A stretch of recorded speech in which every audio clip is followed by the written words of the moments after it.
Welcome students. Today our topic is from Science NCERT textbook, chapter number 2, Microorganisms, Friend and Foe. It was Anton van Leeuwenhoek who was the first person to invent the compound microscope. And the compound microscopes are those microscopes which has two lenses. And under this microscope, he observed a lot of tiny living organisms. These microorganisms are also called as microbes, and there are different categories of microbes. Basically, there are 4 different categories which we are going to learn today. Our first topic in the classifying the microorganisms or simply microbes is bacteria. So if you look at these images of bacteria, you can see that bacteria are made up of cells. These are microorganisms which are made of cells, and some of these cells, they will be single and some will be in colonies and chains. So here we see that this is a bacteria which is singly, it is surviving singly or independently, and there are some which are forming chains and colonies as well. The bacterial cell has a cell wall. So around this bacteria, it will have a rigid cell wall. So it will be like a protection for it. This kind of cell is primitive type because it has no true nucleus.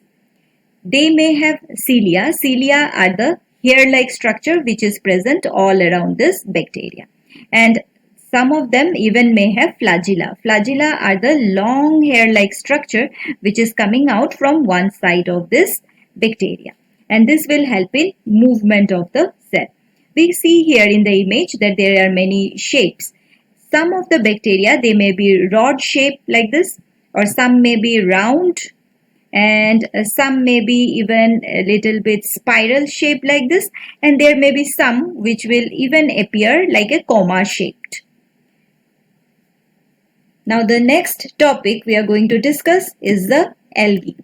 Look at these images of the algae. We can see that some of the algae are found, actually most of all the algae, they are found in the water. So whenever there is a stagnant water or pond, lakes, then we see that some green patches appear which are actually the algae. And if we pick up or we take little bit of water from here and observe under the microscope, we will see some thread-like structures which are called as spirogyras. This spirogyra is a kind of algae. It is long chain or thread-like structure, and sometimes we even see Chlamydomonas, which is a single-celled structure, roundish in shape, and it will be present in as a single cell. So algae may be of different varieties. Some will be single-celled, some will be in colonies. Colonies like in volvox, and chains as in spirogyra or filamentous, chains or filament we can say. Now these algae, they will have pigments like chlorophyll. So they will appear green, and sometimes they will have red color and brown color pigment as well. So they will have a cell wall. So protection around this cell is of cell wall. And around this cell wall, there will be another layer of gelatinous material. Around it, there will be a gelatinous material to protect it from the water, and because of this gelatinous layer, it will appear very slimy or slippery kind of a thing. They have true nucleus, so they are advanced cell, and because they have chlorophyll, many of them are green, red and brown, so they will perform photosynthesis on the earth. And it is said that 90% of the photosynthesis on earth is done by the algae, and only 10% of the photosynthesis is done by the terrestrial plants and big trees. And just remember that all these algae are aquatic. They will all be found only in water or in damp places. They cannot survive dry conditions. Our next topic is protozoa. You can see how does the protozoa look in these images. Now the protozoa, they may also live singly. Most of them, they are independent, single cell, and they are present all in the aquatic medium, that is in the water. They need water for their survival. And many of these protozoa even live inside the body of other animals. They have true nucleus, that means advanced cell. They will not perform photosynthesis because they do not have green pigment. So how they will take the food? They will engulf the food through their membrane. Here, from this membrane of this cell, the food will simply enter into it. Now some of them, they will have fixed shape, like in this one. It is appearing like a lady's slipper and it is called as the paramecium. This is the paramecium, which has a constant shape or fixed shape, and there are others which will not have a constant shape, and that is called as the amoeba, like this. It can change its shape whenever needed. Now why it will change its shape? Because protozoans do not have cell wall. So to be remembered that protozoa do not have a cell wall. That's why in some cases like amoeba, they can change the shape. They may have cilia, the hair-like structure, and flagella for movement as well. Our next topic is fungi. You can see the images here. Some of the fungi we can see with our naked eyes, like the mushroom. We can see in this image, this is a mushroom, this is also a mushroom, and this mushroom are not so tiny and they are not microscopic, is not it? But there are some other fungi which are microscopic, like this yeast.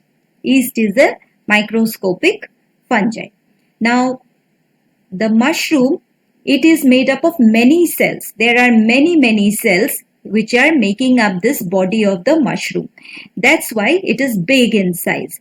And this yeast, because it is made up of single cell, that's why it is very tiny and can be observed only under the microscope. Here we see that even on a bread, the mushroom is growing, and this makes the bread stale. So this is called as a bread mold. Bread mold, or scientifically it is called as a rhizopus. This is the scientific name. The fungi also has got true nucleus, advanced cell, and they have got cell wall, but they cannot perform photosynthesis. They are not green in color. They will not perform photosynthesis, no chlorophyll in them. So how they will get the food? They will feed on the dead and decaying matter. So whenever any substance is decomposing, it means some fungi may be present on it. Even bacteria can feed on the dead and decaying matter. So bacteria and fungi both will be acting as decomposers. They have no cilia, no flagella. And mostly they have multi-celled body, like we can see in the mushrooms. Then in the rhizopus, they have many cells in their body. And there are certain yeast which have single-celled body. The viruses are kept in between the living world and the non-living world, because the viruses, they remain as inactive particles when they are outside any host cell, and whenever they come in contact with their preferred host cell, when they are present inside a living cell, they will become active. Become active means they will start multiplying and make many copies of themselves. So these viruses, they are not considered as completely a living organism. Also, they are not considered totally as a non-living ones. So they will remain as in between the living and the non-living world. Now there are few things which are common in the viruses. So all these viruses, they are covered with an outer protein. All of them, they will have a protein covering.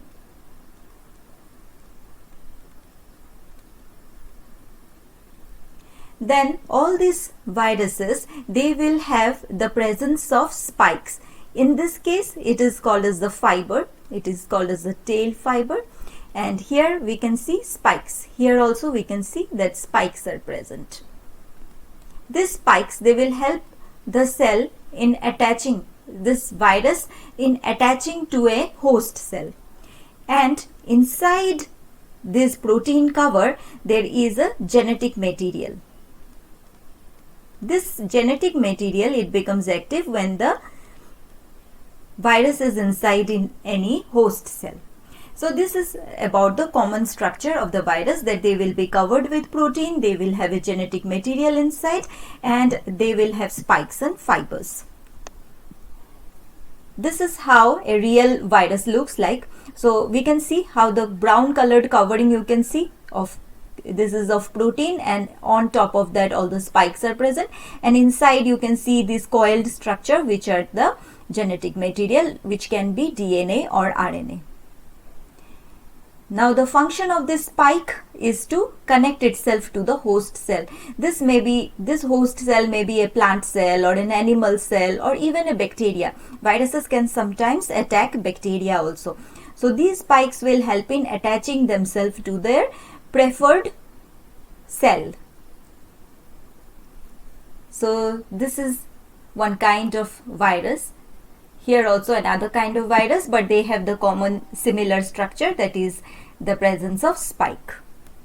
Viruses are responsible for causing numerous diseases in plants, animals, even on bacteria. Microorganisms are present everywhere on the earth, and they have great role to play in our everyday life. Based on their function, how useful they are or how harmful they are categorized into two groups. Now, in the friendly microbes which help in our daily life, some of them are listed below. The first one is the lactobacillus bacteria, which is used in making curd. Second is the yeast. It will help in making bread, and in all the bakery industries, yeast is very important. Next is bacteria, which helps in making cheese. Even some fungi help in making cheese. Bacteria also helps in making idli or dosa.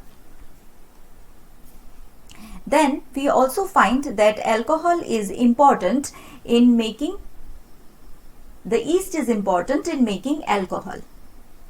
So alcohol production is also called as brewing industry. So in all the brewing industry, yeast is very important. Bacteria and fungi are used in making antibiotics. Now antibiotics are those medicines which are used to kill bacteria. So they kill bacteria. Please remember, they will not be able to kill fungi or virus. Antibiotics are those medicines which will kill bacteria. So if a person is suffering from a disease which is caused by bacteria, only during that time he is recommended to take antibiotics. So any person who is suffering from cold or flu which is caused by virus, then antibiotics will not work on them. Then we also see that bacteria and viruses are needed for vaccine production. Now vaccines are nothing but they are the weakened microbes. They are weakened or heat-killed microbes. So the same microbe which causes disease in our body, that microbe in the laboratory, it will be weakened or it will be partially destroyed, and only the outer covering will remain intact, and that will be injected inside the body of animals or human, and inside the body of the human, in the blood, they will produce antibodies against that disease. So vaccines will help in producing antibodies. So it is the function of vaccine to produce antibodies in the blood, and these antibodies in turn will fight diseases. So this will fight the diseases or disease causing microbes. Now we also see that under the list, some bacteria, they fixes nitrogen from air into the soil, and because of this nitrogen getting fixed into the soil fertility will increase. And in 9th position, we see that microorganisms also decompose the dead plants and animals. You can see here in this picture how this apple is getting decomposed by the microorganisms here. Students, after we have discussed about this useful microbes, let us now discuss about the microbes which are harmful to us. These these disease causing microorganisms are called as pathogens. So those microorganisms which cause diseases in plants and animals and even in bacteria they can attack, they are called as pathogens. And the diseases which are caused by these pathogens are called as communicable diseases. So as the name suggests, this kind of disease will be transmitted from one person to another, and thus they are infectious.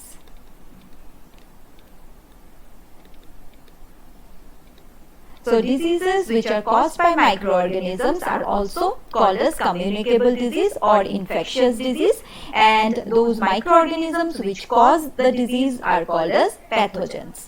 Now the examples of such diseases we will take up in the next slide.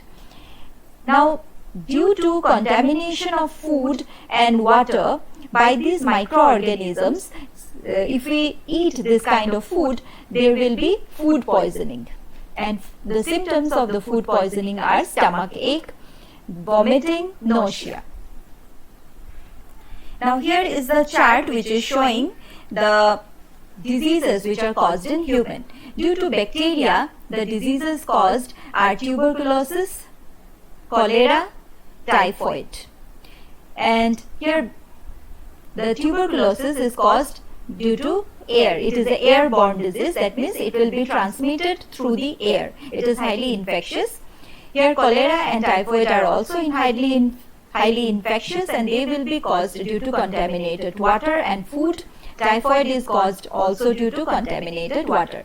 Now what preventive measures we can take to prevent this kind of diseases is, if there is a patient, then we need to keep the patient in isolation. Also, all the belongings of the patient should not be used by the others. Vaccination is an option. In case of cholera and typhoid also, personal hygiene should be maintained, properly cooked food and boiled drinking water should be used, and vaccination can be taken. Now the diseases which are caused by virus are measles, chickenpox and polio, and all three are transmitted by the air.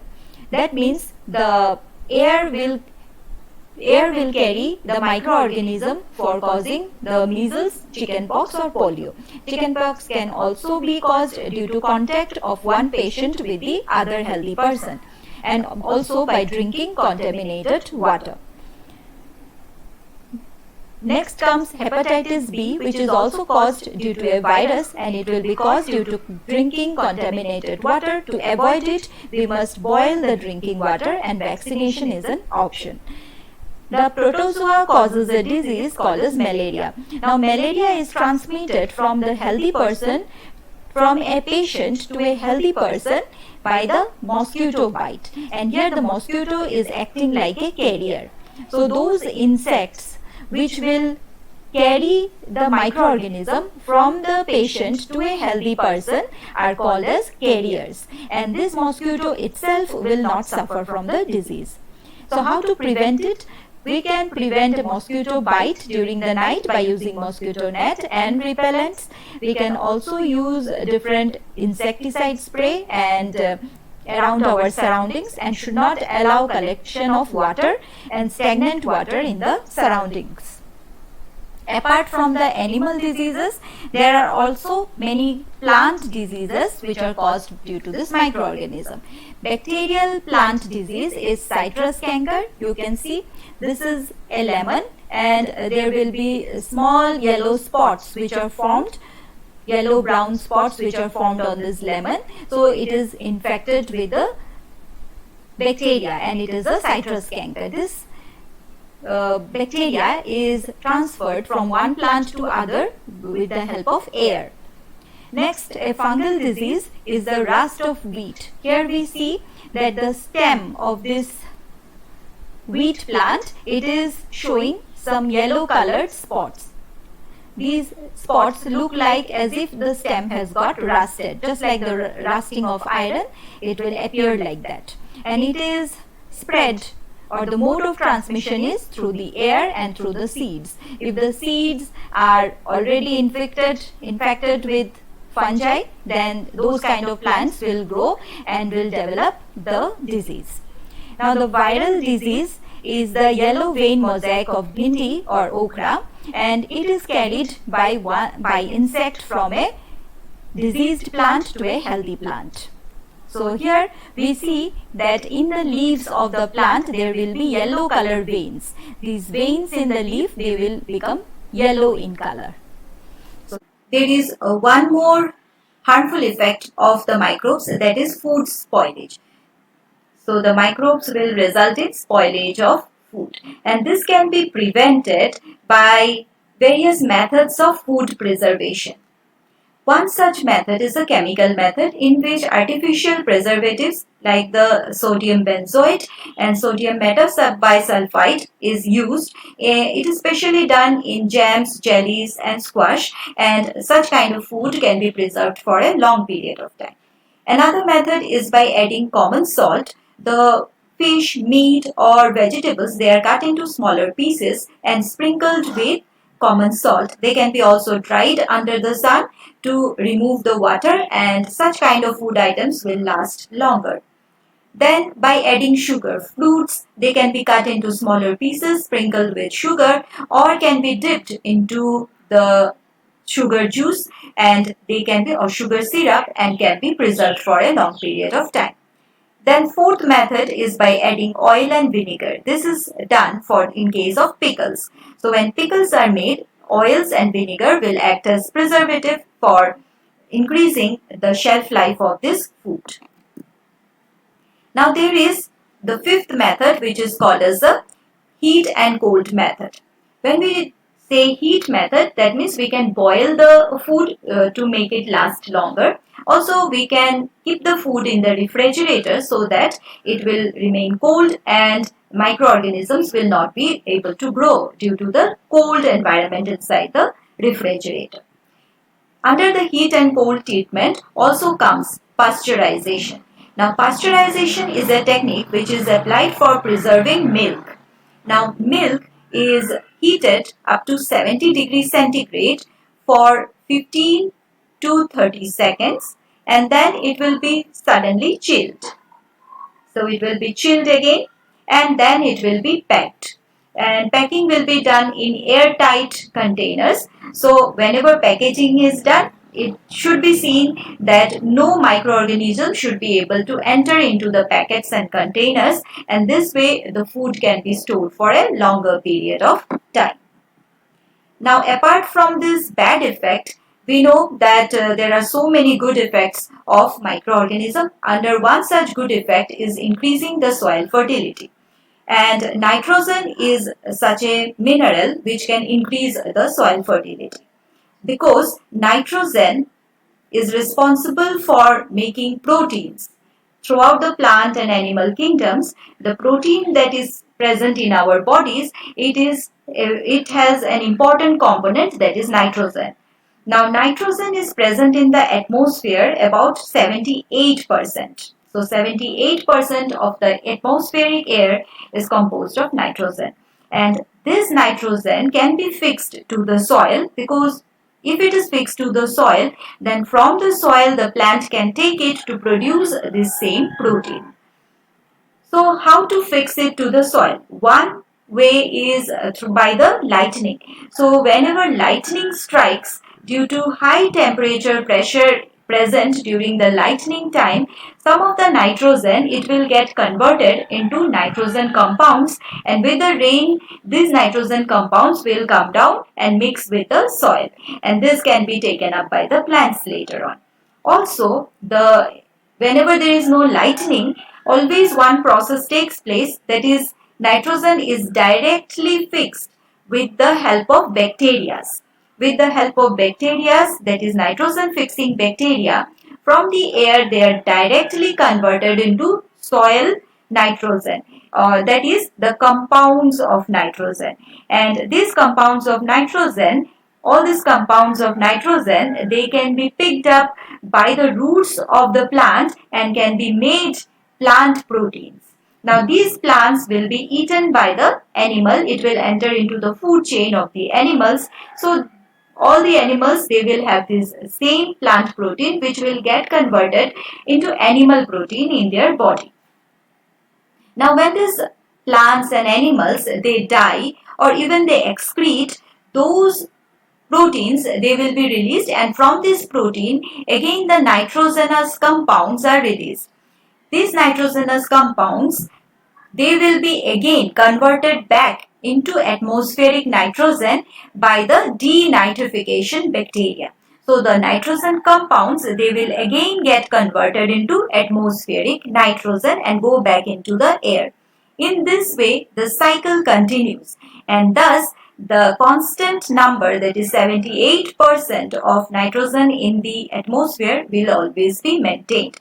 So nitrogen will keep on adding to the soil and keep on being released from the soil, and this process is called as nitrogen cycle.